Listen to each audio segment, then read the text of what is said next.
This week we'll be talking about if Forspoken's delay was to make way for God of War Ragnarok, if E3's comeback in 2023 with PAX flavored vengeance can compete with Summer Game Fest, will Ubisoft's Skull and Bones be worth the wait after all these years, and more on Season 6, Episode 26 of Press X to Start podcast.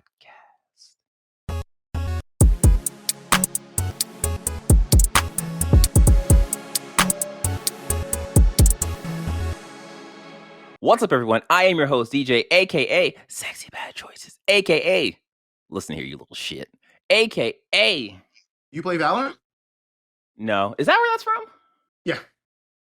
No, No. Well, there is not originally. There is a Jet voice Okay. line in the game that was ad-libbed that if there's one person alive on the enemy team and the Jet kills them, she says, "There you are, you little shit." Okay, because I heard it on a podcast and I laughed hilariously because it was great. So I decided to use that, and that's my thing now. Okay, it looks like I'm going to be playing Valorant now. No, I'm not going to. I don't have the computer to play Sean Valorant. MF Ross. What the MF stand for?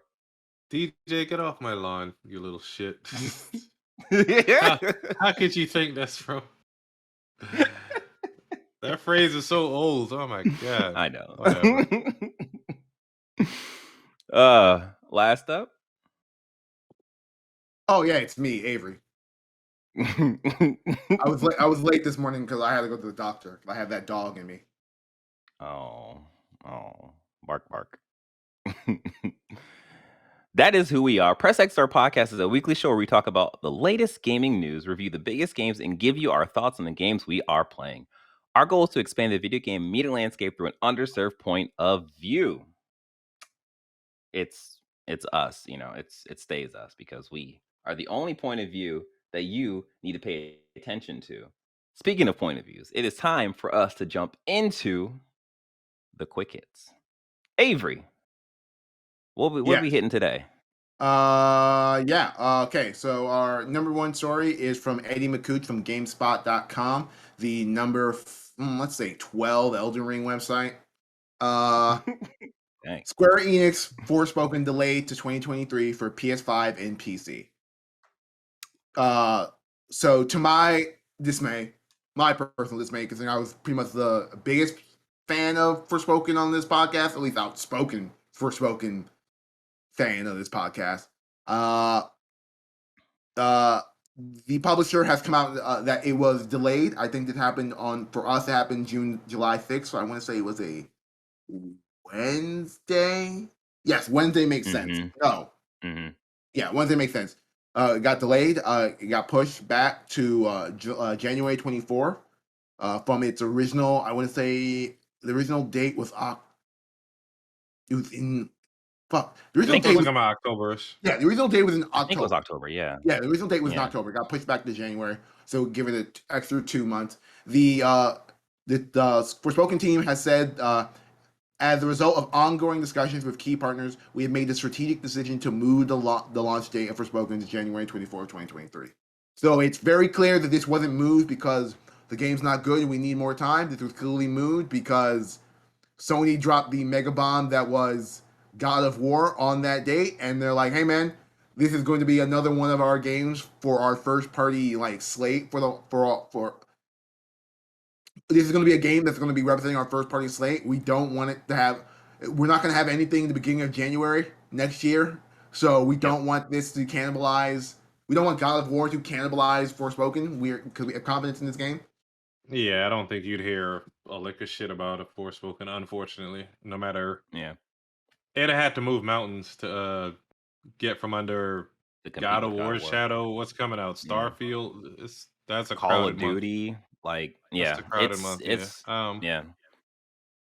was originally supposed to be out by now, May 24th, 2022, and then they moved it to October 11th, 2022. Mm-hmm. Hey, I am totally up with them delaying the game. I was excited for. I mean, I am excited for Forspoken. I just had the issue with the whole hippity hop thing. But other than that, as I mentioned before, the magic system appealed to me, and the the movement I really enjoyed too. So I'm definitely going to be getting that when it comes out. And the fact that it's going to be delayed into January is perfect for me because this fall is going to be pretty heavy. Discord just crashed on me for a hot second and came back, but it's back. So okay. Yeah, as I was saying, like I'm definitely excited for this game, and the fact that they moved it to January really works for me. So yeah. But I mean, I really appreciate that there is I'm hearing an echo. I think it's Avery.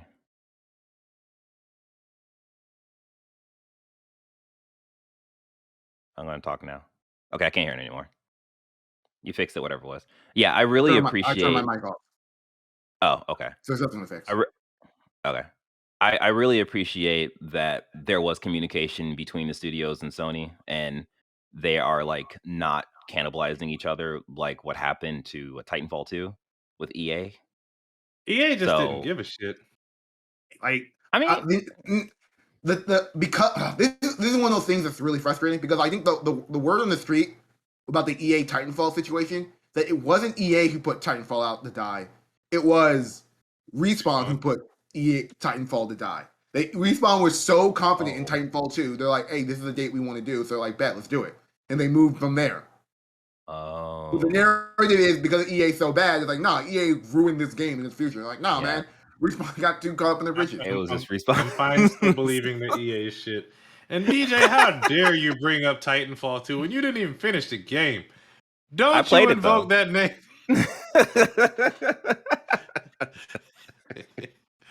Don't you dare invoke that name in my presence until you finish the game and see Oh the man. 2 sequences. Anyway, The magnificent beauty of yeah. but yeah, I mean, yeah, so it is what it is, but good job on them. And this actually gives them more time to polish whatever they need to polish. Like the trail that I showed was from March of 2022, and I think that looked better than the first trailer they showed. It Good. Yeah. it doesn't mean they're going to get a better chance to polish it because I think they're what the original goal date is going to Hmm. be is the date is going to be. What means though Oh, is so you're it's probably gonna going shelf it. no that and there's probably going to be a bigger day one patch for the game after the fact. That's a good point. Yeah, that's a good point. Yeah. So yeah, props to them. All right, we can jump into the next thing. Yeah. So speaking, we talked about this briefly in the previous story. This is from John Walker from Kotaku.com and pretty much every video game website. God of War Ragnarok released. God of War Ragnarok release date finally confirmed. Santa Monica Studios has finally confirmed the game will release this year. After much consternation and toxic fans and bitter enemies of PlayStation, the Sony Santa Monica finally came out with a release date for God of War, November 9th, 2022, which is cool. My only thing is, A, you're cowards. Make it Yeah. make it November 11th, because that makes way They more should have sense did than it. a fucking Thursday, like Wednesday. Well, Right. they explained something about that. No, it's still So bullshit. Just make it a fucking Friday. Now I gotta take off the middle of my week just to fucking play God of War. you don't you don't have to take off, right? You can work a nice, satisfying day and give all you can to your boss that Wednesday, leaving Sean, satisfied than a hard Sean, day's work. Sean, all due respect, fuck you. I'm gonna take off that fucking Wednesday and I'm gonna play God of War. Shouldn't you work hard and play harder, Avery? I hit on a weekday. I get That 4 sounds like hours. some capitalist bullshit. That's what I think. Oh man, but yeah, this is exciting. I am so happy that this has a release date. So if anything, those just toxic people can just quiet down and pre-order the game if they haven't already, and just play God of War the first one, and just shut up and just wait until the game comes out, man. But yeah, so I mean, I'm assuming we all getting it right. I mean, No, hated the first one. No, who Yeah. didn't? Who disliked the first one? Who didn't play the first one? I I don't feel like know. somebody on the cast didn't play the first one or didn't I play don't the game. think I don't think Jordan played the first one. that tracks. I don't. Yeah, because I know he didn't play Uncharted. I don't think he played God of War either. We could find out later. We can interrogate him. I mean, ask him a question. Sure. Anyway. Okay, so our next story is that this is from Polygon.com. This is from Michael McHurter. Huh. It's McWhirter. It's McWhirter. I was being weird. Anyway, E3 returned in 2023 with an in-person event with help from the company that runs PAX. DJ, look, my name is Avery Williams. You will not be shocked that most people can't say the word Avery. So I've gotten really sensitive to trying to pronounce people's names correctly. Donald, Sean. How do you mispronounce Donald? You don't. Yeah, you don't.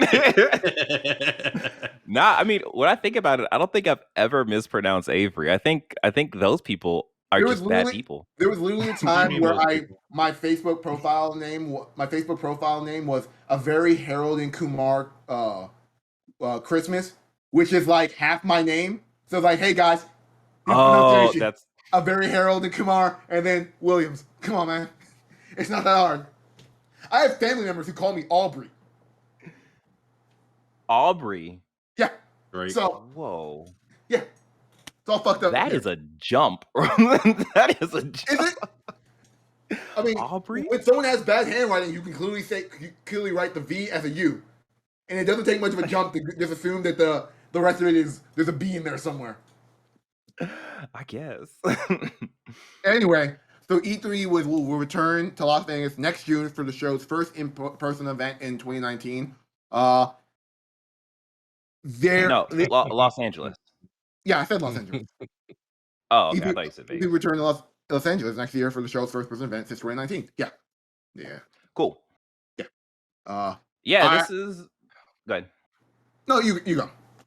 Oh, I was gonna say this is cool. The fact that PAX is taking this over is probably the best situation for E3. I think this is, of course, going to get weird with Summer Games Fest doing their live and virtual event as well next year. And I think this is also just going to contribute to the, I guess, summer game mess that has been coined by Jeff Grubb. Yeah. I don't know. How do you guys feel about this? Kind of funny to me. Wait, what? Who, Avery or me? Sean. I said it's kind of funny. It feels like, hey guys, we're getting the gang back together. You want to come to E3? Like, I know it's been 3 years. Come on, like, I'm curious what the turnout. Yeah, I'm curious what the turnout is going to be now that having your own little digital conference is normalized. Summer Games Fest, state of plays, and what the hell is the other thing they call them? Showcases. Yeah, Nintendo's been doing their Treehouse Lives and Nintendo Directs for a while. What the hell is Microsoft's thing? I don't remember. But they're the showcase and Xbox showcase stuff. Yeah, it says they're promising Titanic AAA reveals. I mean, they need to. World premieres. How can they promise such things? Why did Jeff Keighley not get these this year, or is this just this just when things, That's the rub. Like, so when this news went out, Jeff Keighley and Summer Games Fest immediately said, "Hey guys, remember we're doing this next year." This is him clearly not backing down, saying like, "No, fuck you. I'm doing my thing. This is my time. I'm claiming this title and thing." That being said, I am more excited for an E3 than I am a Summer Games Fest because I've made my feelings on that Summer Games Fest completely, I think, transparent in that like I just don't like it. I feel like Jeff Keighley doesn't have as much power as he thinks, and ultimately, as a result, it's just a lot of fucking like. All right, guys, we're technically still in the Summer Games Fest. We haven't had a press conference in I think 2 weeks now, but we're like still in it, and it's just like, oh, we're still doing the thing because there's absolutely no one organizing it. The only thing I'm unexcited for is that 2 years of Jeff Keighley being given the reins to like guide how this thing is going to be. I don't know what the I don't know if E3 even with is going to be able to guide is going to be able to put the I guess the genie back in the bottle in regards to like getting all the show publishers on the same page in terms of like remember E3 used to be like here's a weekend that we all did things and then there's a week of the conference. I don't I don't know if they're going to do that anymore. That being said, Yeah. one thing I've heard is that we might get an actual like Nintendo thing at an E3 more than we'll get at a Jeff Keighley Summer Games Fest. Mm. But we'll see.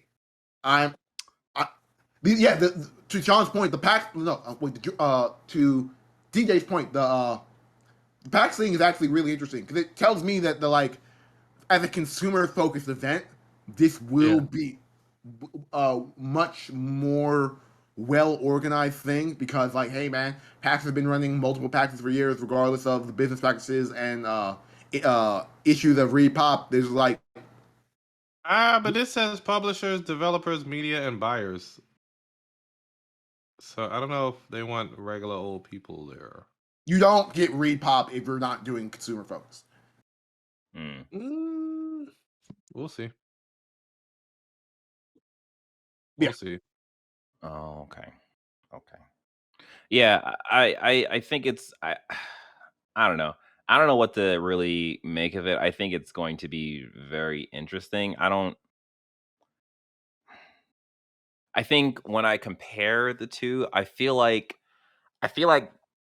by name recognition, E3 is just slated to do better, but I feel like Jeff Keighley is has amassed a lot of goodwill in terms of just Yeah. the events he's run and just making those connections. Although this Summer Game Fest was entirely too long, and that's something that he needs to all his fix for goodwill next year. is not even that. It's like the length didn't even help it. Like all his goodwill didn't bring him the bangers that he needed to, I guess, like cement his thing. And then you gotta Yeah. remember that a lot of the EXA board members are made up of publishers. Like I remember Sean Oh, that's a Layden good when he was point. running PlayStation was Yeah, on the ESA board. that's a good point. Yeah, yeah. I mean, is that still the case though for the board members? Do we know? I'd have to look it up. I don't know it offhand, Okay. but like I'm assuming that Yeah, like it's still the they would case. try to do that again. Even that, like even then, like Yeah. the court, if Sean Layden was on the board, that means to a certain extent the board had like hands and eyes and all of that within major publishers. So it's easy for them to. Jeff is like uh, a cigar and a handshake in regards to Mm, like third party major first party support. Well, ESA it's more like a contractually we have things that we can do if that makes sense. yeah. Yeah. I get you. I mean, it'd be really cool slash interesting to see if maybe there's an olive branch between this new ESA and Jeff Keighley, and it's like, hey, look, we're both occupying the same space. Let's figure out if there's a way for us to work together. Because essentially, the ESA that Jeff Keighley left is pretty much not really there anymore. Because there's been a lot of uh shakeup in terms of that employee staff or whatever or that staff. So I don't know, but I just hope that it doesn't become another year of oh, it's the new EA game. It's on Summer Games Fest and it's also on E3. Like I just I just hope that there's a bit more synergy between the two so it's easier for us the consumer to watch this stuff. I think honestly, it's In my probably going to be like last year's E3, where it was E3 and Summer Game Fest at the same time, and both of them were saying this is going to be part of our show, part of our programming, and like they were both claiming it, and it was like it was super weird. Yeah, I just I don't want that. I'm just hoping for the best with this, but yeah, we'll see. We'll see.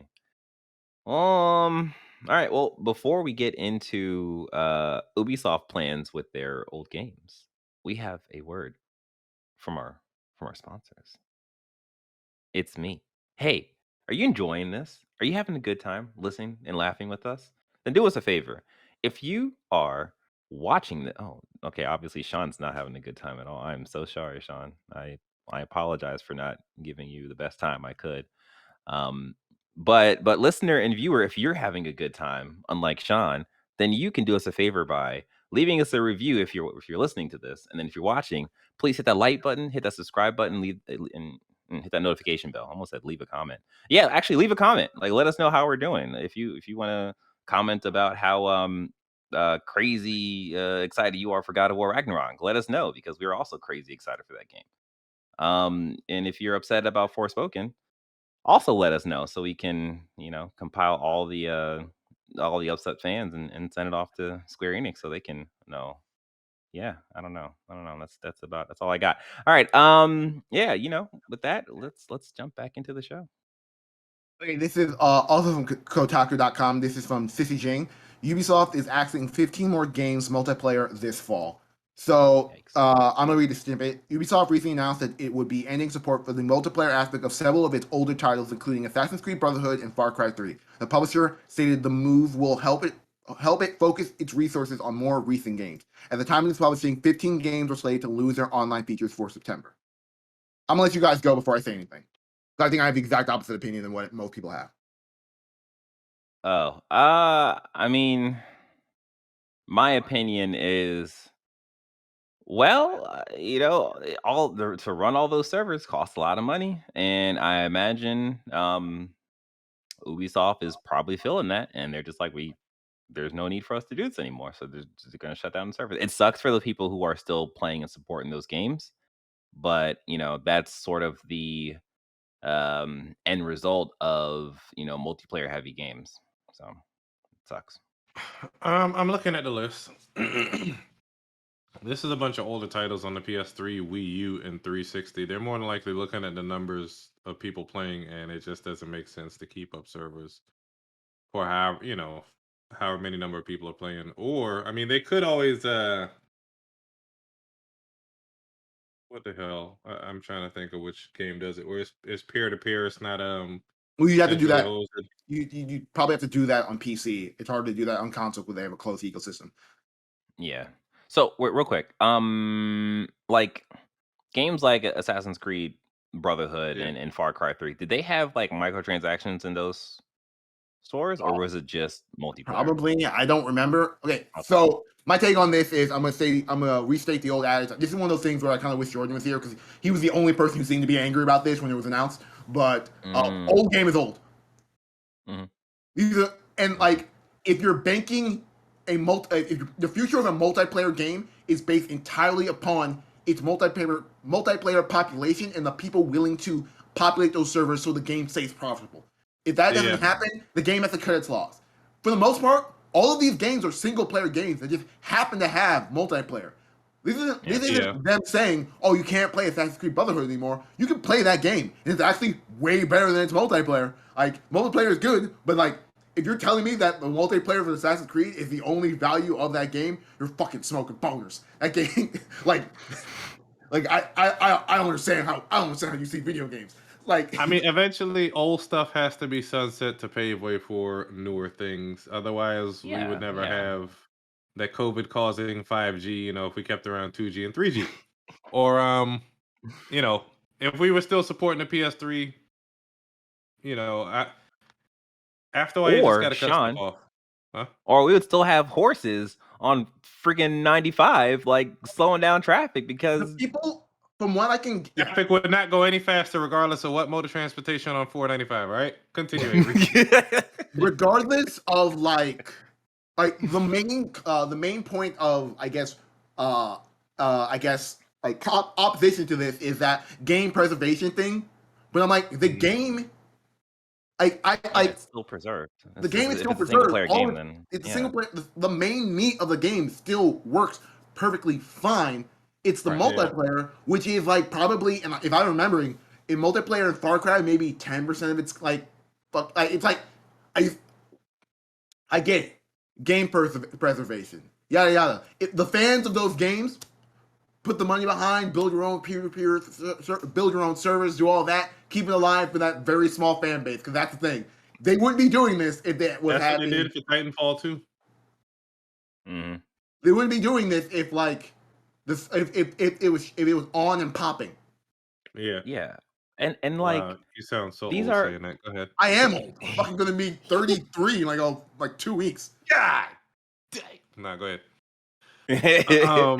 but yeah, like uh, the thing that I'm just like, all right, well, you guys have to realize that these are old games. Like Assassin's Creed Brotherhood came out in 2010. Far Cry 3 came out 2012. Like that was 10 years ago. The Let other these argument, games like sleep. yeah. The other argument is Ubisoft has the money, just keep spending to keep these servers online. And I'm like, Do they though? they're clearly Ubisoft's on been rough taking times. L's recently. Yeah, Yeah. this is clearly a cost cutting function. Like we're not making money on this thing, and it's not popular enough to be even like this is 4 Assassin's Creeds ago. This isn't even like the Yeah. last Assassin's Creed that they're shutting down. This is like, oh, these are games from the 360 PS3 era. Like it's fine. Let's move Yeah. on. Yeah. And The like, only thing I you wish they know, would stop doing is attaching achievements and trophies to multiplayer aspects of games. oh yeah, that's annoying. Yes. And like the other side to this is that we should probably expect more of situations like this happening with the bigger publishers because inflation is a big thing that's happening right now, and it is like, all right, well, we have to really look at our purse and like look at like how much money we're spending. Like, do we really need to keep this stuff up, or do we really need to keep everyone employed? So it is what it is, and yeah. The game still exists. The game's still being sold. You can still buy Assassin's Creed. You just won't be able to do the multiplayer. Which honestly, if you're buying Assassin's Creed for multiplayer, I don't know who you are, man.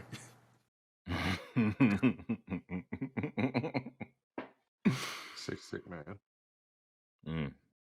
So what's next, Avery? Yeah, our next story is I don't know. This is from IGN. This is from Matt Kim. Skull and Bones release date announced. DJ, you go. I don't got much to say. You're the only one who's excited for this game.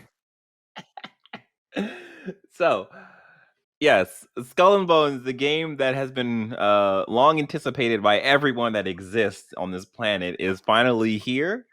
And Ubisoft had a presentation to show that this game actually did and does exist, and it is a pirate game based off of naval combat. Um, so they had their whole little little showcase and stuff, and I thought it was pretty good. As a person that doesn't really play Assassin's Creed games, and my time with Black Flag was a majority of that time ended up being spent doing naval stuff where I never actually beat the game. Like I just enjoyed the boat combat and stuff. I think for me, for what I was looking for, this presentation did a good job at least getting me interested in Skull and Bones. I think, kind of like what we were just talking about Ubisoft's other games, like this is going to be multiplayer based. So if the crowd isn't there, then this game is going to have a very short shelf life. But I think from what I saw, looks really cool. I think it looks like in a lot of ways like an RTS, but it's like a real time strategy game because you're managing the different aspects of the ship combat. So just to, I guess, explain that, right? So you have this boat and you end up getting crew. They never actually talked about the crew. I'm kind of hoping that you can select your crewmates and like, I don't know, have them maybe do missions and like upgrade them so they're like better. I don't know. I mean, that's just my hope. Like I'm hoping for a couple of things in this game. Like that, I'm hoping for more like supernatural stuff, but we'll see. Again, okay, Avery's shaking his head no because he is You're hoping for a lot. You're hoping for a lot. he doesn't believe. It's But yeah. So they in the gameplay trailer stuff they showed like fire. I think they call it Greek fire. So basically you can outfit your boat with different weapons, and then there's also three types of boats where one boat is good for weapons, one boat is good for cargo, and the other boat is good for exploration. So it's a lot faster than the other two Is boats. there one for carrying people?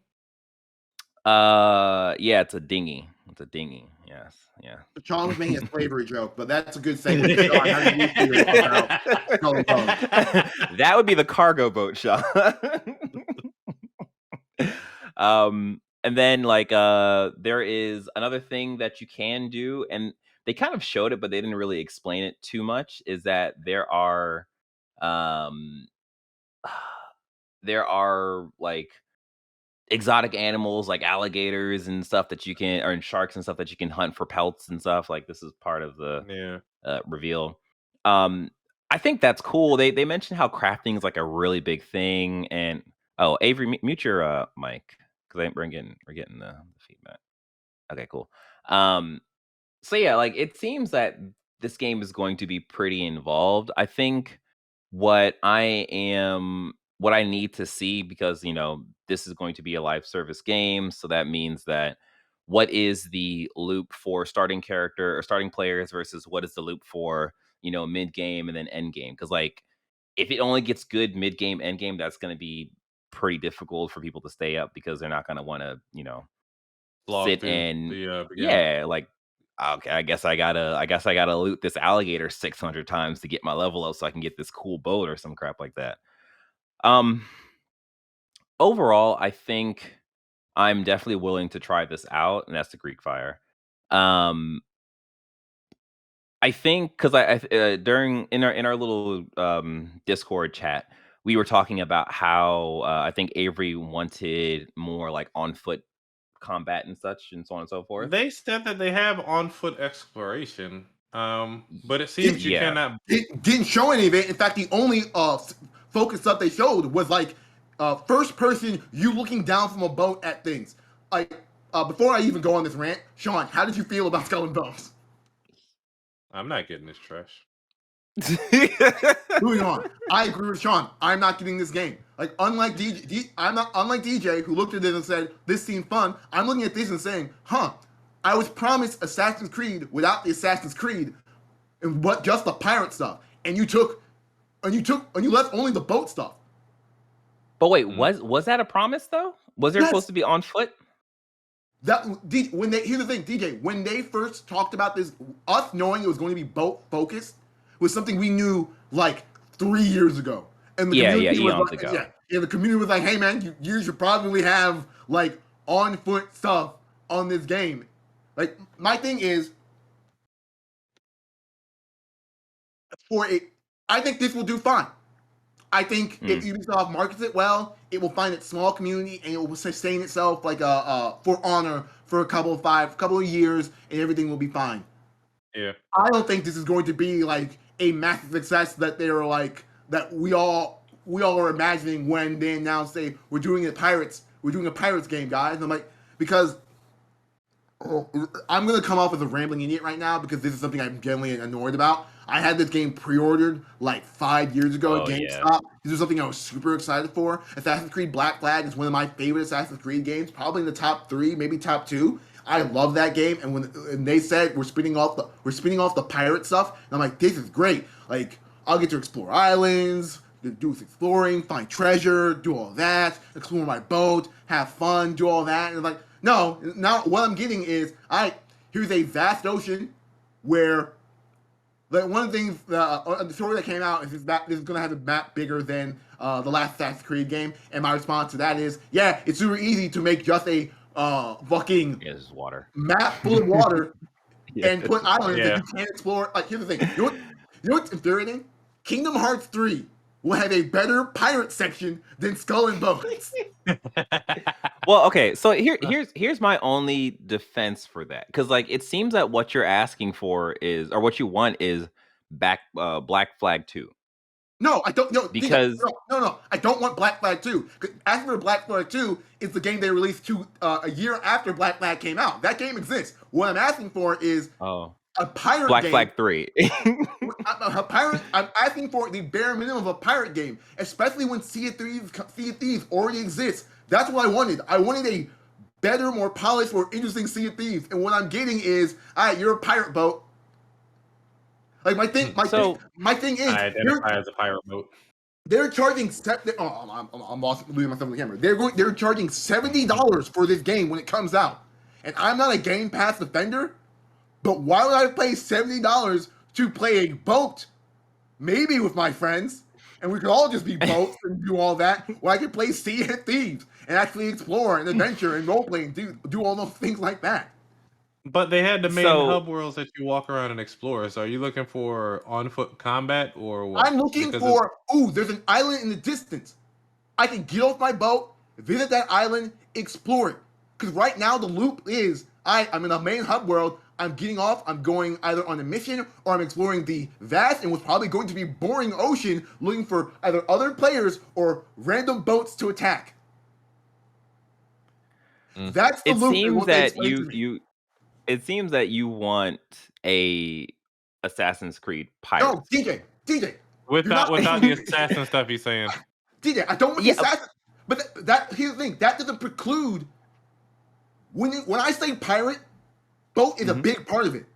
But I don't Yes. think pirate Yes. and think I'm the boat. I think I'm the pirate. I'm exploring the world. I'm looking for treasure. I'm interacting with the crew. I'm going around the boat. The fact you can't even explore the boat is infuriating.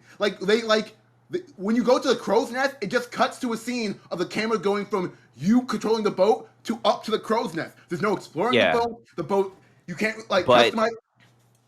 okay, I get what you're saying, but I think if you look at it from a gameplay perspective, that's what you want. You No, don't want DJ, to have I to no, don't. no, No, DJ, no. Okay, well, okay. you're asking me if what I want is just to be a boat and go around and PvP fucking fighting other boats? No, I want a narrative in which I'm playing a pirate in a pirate game. Let's not even talk about the fact there is, as far as I can tell, no narrative driving this game.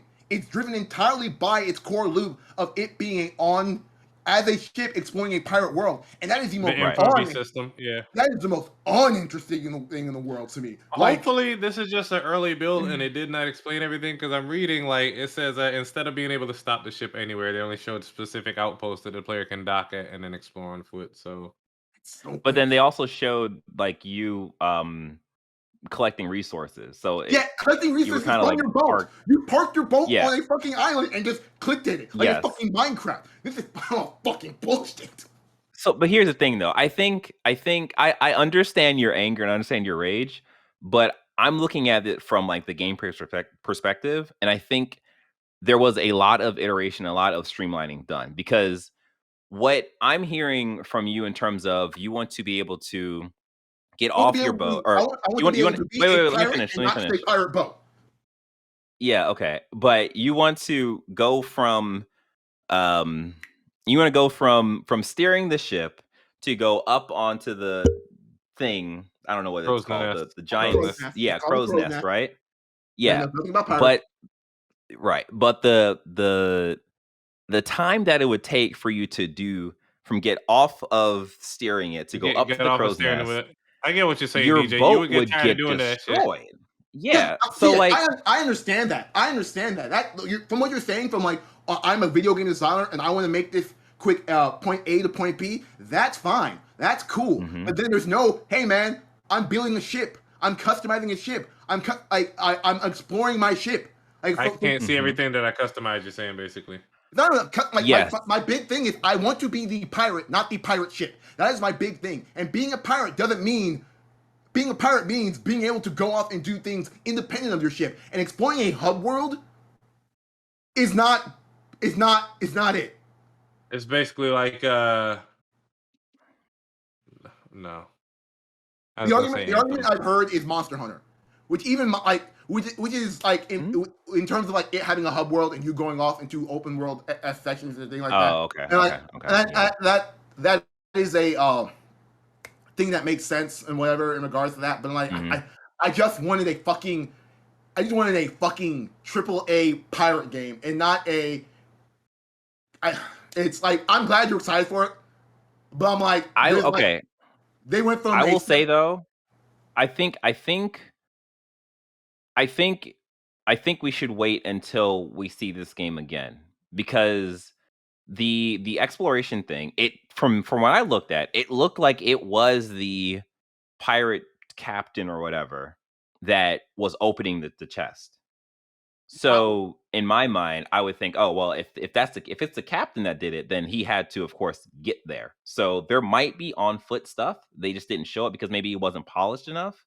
I mean, because I think there are things that I they mentioned, but they didn't show, and I think you're going off of what they showed, which I understand because like that's right now, like that's how you supposed. That's the only way you can consume this content is based off of what they showed and not assume things will happen. So I get that. But I am I'm being cautiously optimistic in terms of them including stuff. Like I think if they like put out something like within the week about like, oh, we've heard feedback about not doing on foot stuff. Don't worry because the boat combat is great. Like if they do something like that and it's like, oh shit, well they're definitely not gonna do anything like that. DJ. They've heard that feedback 3 years ago when we complained when they told us the on-chip stuff was going to be the thing. Ultimately, I'm gonna wrap this up right now because we're just gonna be arguing about this forever because there's nothing DJ can say to convince me. Oh man, you're not looking at it correctly. This is going to be a great game when it comes out. And I'm like, it's like I wanted when they announced this game, I wanted a pirate game in that style. I wanted an open world action adventure style game in that style. I didn't give a shit about the assassin stuff. That's fine. I don't want assassin stuff, but I wanted to have a pirate go around, travel to a vast open world, see islands in the distance, go to that island, get off the island, interact with things on that island, like they do in Assassin's Creed. In Assassin's Creed, if I see an island in the distance, I can dock my boat, get off that boat, explore that island, see what stuff is there. Like I can explore my ship, like interact with. You talked about like having crew and things like that. DJ, if you're not exploring your ship, how are you interacting with the crew? Well, I think there might be a management system. Are you going? Yeah, well, that's still boring. Well, I mean, that's the end. Again, like that's what I'm hoping because they didn't show anything of that. So it was just like you had people on your ship. A lot of them was dressed in rags. I'm kind of like that seems weird that like if you're supposed to be leveling up as a pirate, like you still just keep these people in rags. Like they're not leveling up with you, or they're not like Well, you're not that's why upgrading they had them the as mutiny well. system. But yeah, you keeping them like the mutiny system pretty much indicates that like, oh, if you fuck up, you're going to lose your crew, and there's no reason to make bespoke, interesting crewmates if you're just going to be going through iterations of a crew every time you fucked up. So that's another thing. And there was a lot. Well, no, I don't know if that's the case. I think that might be assuming the negative. Like that you can't have interesting crew. I think you can still have interesting crew. Like you just have to keep them happy. Like I think that's part of the management game. If we're talking about as a game designer, I'm not going to build 10,000 individual interesting NPCs. Why would you build that many? That's a lot. Well, you're talking about a crew. A crew's going to be 30, 40 people. Cool. Yeah. I'm playing this game. I pissed off my crew. They've left. They've taken my boat. I've got nothing. Cool. If I'm living in this pirate world, I should be able to then get that crewmate back. That's donezo. That should be gone. Which means if I'm a game designer, I'd have to make multiple iterations. I think okay. Well, we'll put a bow on this because you're trying to make no because I think from a game design perspective, you are operating. I think you're using. I think you're operating from a negative point of view, and like you're using that point of view to determine what the actual game mechanics will be, and I don't think that's fair. Yeah, I don't understand. Because we're both speaking Latin at this point. I don't understand what we're talking about here. All I'm saying is that like this is let's move on. No, man, I'm fucking being here. We literally have nothing else to talk about. We literally have nothing else to talk about. Because like okay. My thing is, can I you're be looking a at the translator? mutiny system. Can I be a translator? I get what Avery is saying, and I get what you're saying. Yeah, Avery is saying, or one of y'all is saying, there's no point to if you have a mutiny system making a bespoke crew with personalities and names to get attached to if you're gonna mess up, however many times and lose your boat. There's no point in programming that in. Yeah. So what I'm saying is not necessarily bespoke in that they have personality and stuff. That I don't care because like they're expendable. Like we've seen the crewmates die. I'm talking about them leveling up. So you have like a level 5 crewmate that's good at raiding or whatever. You have a level 5 crewmate that's good at shooting stuff on the boat. Like DJ, to that point, you as the guy controlling the boat are doing everything. There's no point in having a crew that's good at shooting if like that crewmate isn't actually shooting. It's you pulling the trigger and shooting something as you're aiming. If that makes sense. I can see that. Yeah, I guess. But I mean, yes, in that situation, I think it works because you are taking control over the actual weapon or whatever. But like when it comes to raiding, your people are just But out like that's the there, thing. and When they're they just building showed them. raiding, all they showed were cutscenes of you getting on a boat and you opening treasure. They didn't show actually if there was going to be you getting off that No, boat and it's interacting. not you though. It's not. That's what I'm saying. Like it's your people from the ship that's out there raiding.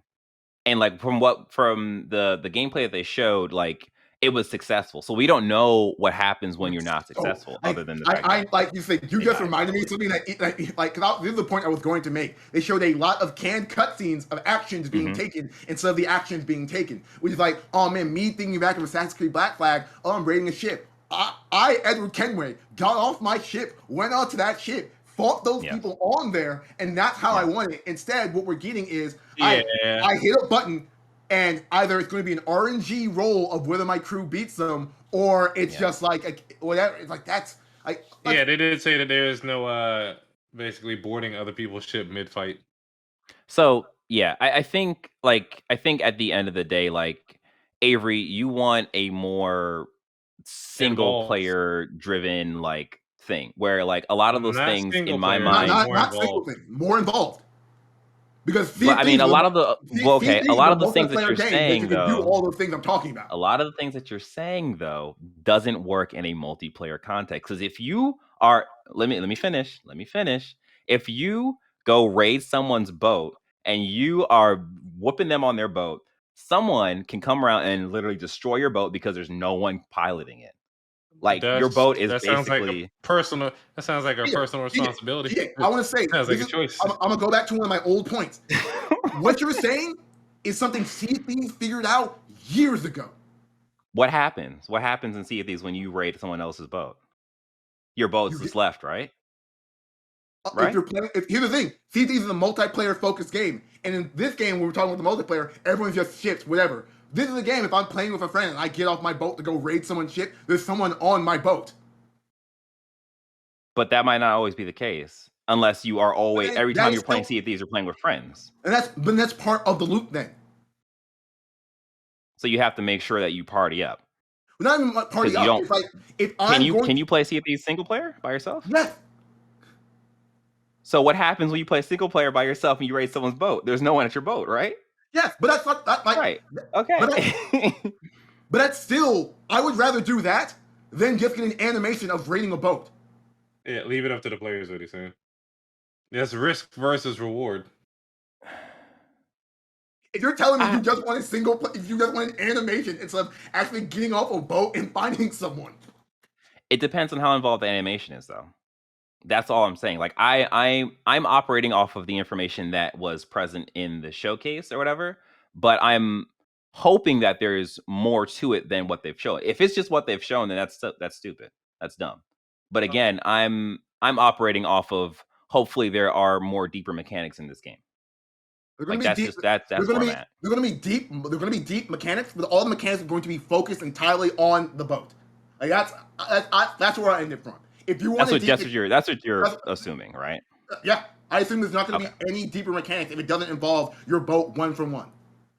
Right. Okay. Uh, We'll yeah, see. We'll see like what I said, happens. I was gonna pay. I was gonna pay for this game full price, and I thought it was going to be an expansive, interesting multiplayer focused like pirate game with maybe like I didn't even need a single player. I just needed to be a focused loop that me, Avery Williams, by myself could play by myself and enjoy myself and having fun as a pirate game, and not being like I'm just a boat driving around in probably what's going to be a boring water world, fucking doing boat stuff.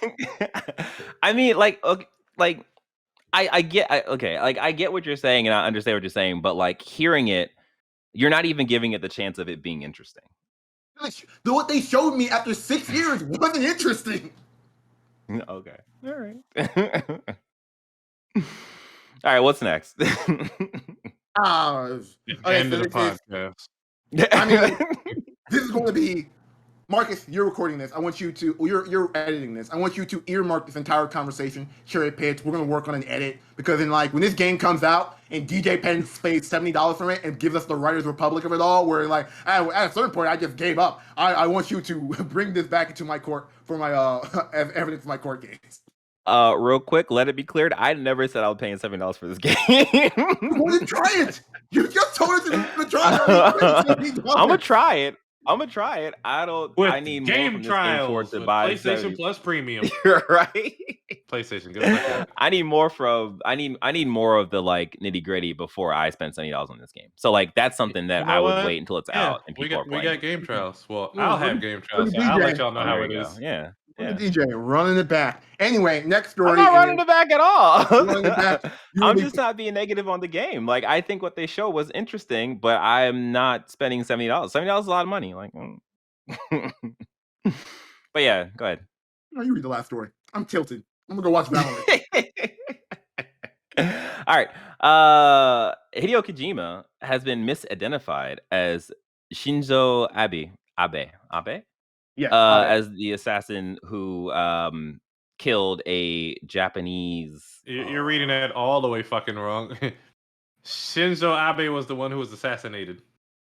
That Oh, was the prime wait, minister. what? Okay, I'm gonna go back and do my job now. Oh, DJ, I totally misread. Okay. This is from Kotaku.com. This is from Zach Swisen. Hideo Kojima misidentified as Shinzo Abe's assassin by news channel politicians. Racist jokes comparing the former Japanese Prime Minister's killer to the Metal Gear Solid creator started the confusion. So, in a more political standpoint, and like I don't know enough about Japanese politics, so to have a real opinion or emotional response to this. Long story short, the former Japanese Prime Minister was shot Yeah. and Yeah. then With killed. a homemade gun. Yes. Yeah, homemade shotgun. I actually saw the video and like I was completely just like, what happened? Like the guy, he got shot, there was smoke, and he kind of went down slowly. And I was like, wait, did he get shot?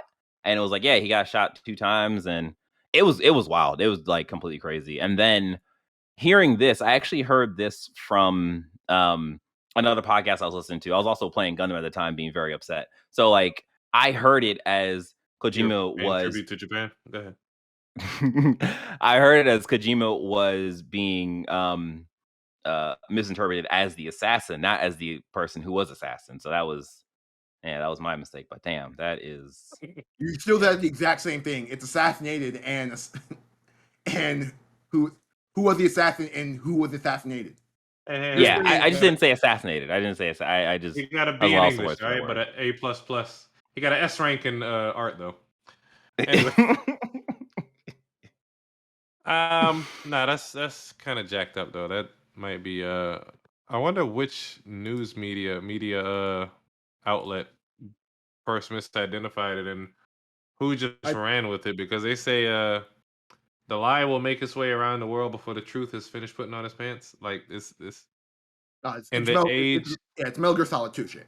It's the shit that Hideo Kojima like pretty much said was going to happen, and he's the victim of it. Mm-hmm. Yeah, I mean, like it's the whole sensational media thing, right? So like you always want Yeah. to be the first out with the details, even if the details are wrong. Like you want to put it out and like have the crazy headline, and then everyone's just like, "Oh crap, that's terrible." And I'll say probably like 50% or 60% of the people looking at the feed probably didn't realize that was Hideo Kojima, and then the other 40% are just like, "What?